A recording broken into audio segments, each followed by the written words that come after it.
halo, perkenalkan saya Gloria Bersembiring dengan NIM 240306078 dari Prodi Peternakan. Hari ini saya akan menjelaskan anatomi eksternal dari ayam atau Gallus domesticus. Dimulai dari caput atau kepala, kolum atau leher, trunkus atau badan, ekstremitas anterior, ekstremitas posterior, dan kaudal atau ekor.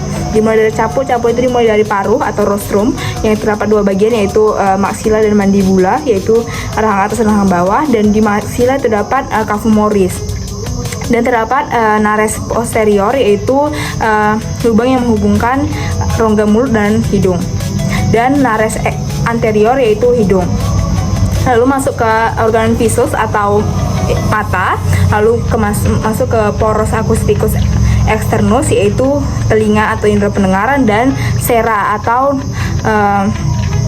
kelenjar lunak yang ada di atas pangkal rostrum paruh. Lalu masuk ke ekstremitas anterior, yaitu yang dimulai dari humerus atau tulang lengan, lalu masuk ke namanya radius atau tulang pengumpul, ada ulna, tulang hasta, dan juga oska carpalia, yaitu tulang pergelangan tangan. Lalu masuk ke carpometacarpus, yaitu tulang telapak tangan. Dan terdapat 3 digiti sebanyak 3 buah. Lalu kita akan masuk ke dalam ekstremitas posterior, yaitu dimulai dari os femur, tulang paha panjang, pantella atau tulang lutut kecil, baru masuk ke tibiotarsus, yaitu persatuan antar tulang, lalu masuk ke namanya fibula yang menempel pada tibiotarsus, lalu kita masuk ke tarsometatarsus, yaitu yang menghubungkan kaki dan jari. Lalu kita masuk ke palans atau kaki.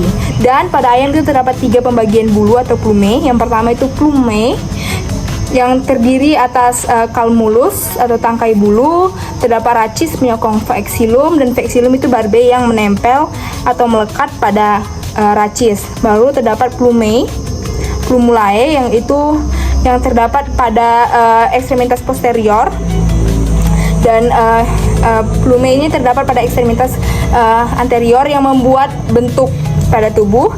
Dan yang terakhir yaitu phyloplumae yang terdapat pada daerah sekitar anus atau kaudal. Demikian penjelasan saya tentang anatomi eksternal dari ayam. Terima kasih.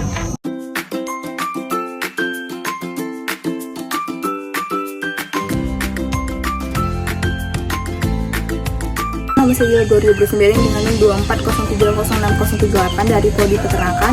Hari ini saya akan menjelaskan anatomi eksternal dari kelinci atau Ornitholagus corniculus yang dimulai dari caput atau kepala, kolum atau leher, trunkus atau badan, ekstremitas cranialis, ekstremitas caudalis, dan kaudal. Pada caput dimulai dari prima oris atau mulut yang terbagi dua, yaitu labium superior bagian atas dan labium inferior bagian bawah. Lalu masuk ke organon visus, yaitu indera penglihatan yang dimulai dari bulbus oculi, yaitu kornea mata, lalu palbera yang terbagi 3, yaitu palbera superior, palbera inferior, yaitu kelopak mata atas dan kelopak mata bawah, dan plica seminalis. Lalu masuk ke nerves extrantus atau hidung, dan di nerves extrantus itu terdapat fibres atau rambut pada hidung. Lalu masuk ke organon audintos, yaitu terdiri dari pinen atau daun telinga, masuk ke dalam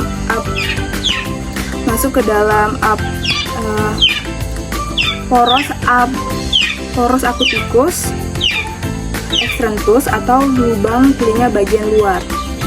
Lalu masuk ke trunkus atau badan yang dimulai dari toraks atau dada, abdomen atau perut, glute atau pinggang, dorsum atau punggung, perineum, bagian otot sekitar alat penis dan anus, dan masuk ke dalam ekstremitas cranialis yang tersusun dari humerus tulang lengan, radius tulang pengumpul, ulna tulang hasta,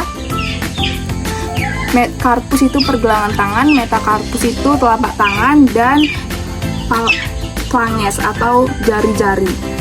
Dan ekstremitas caudalis yaitu ada di femur, tulang paha panjang, tibiocarsus, persatuan antar tulang-tulang, baru fibula yang menempel pada tibiokarpus, baru metakarpus itu telapak tangan, dan phalanx itu jari-jari. Demikian hasil anatomi tentang eksternal dari kelinci.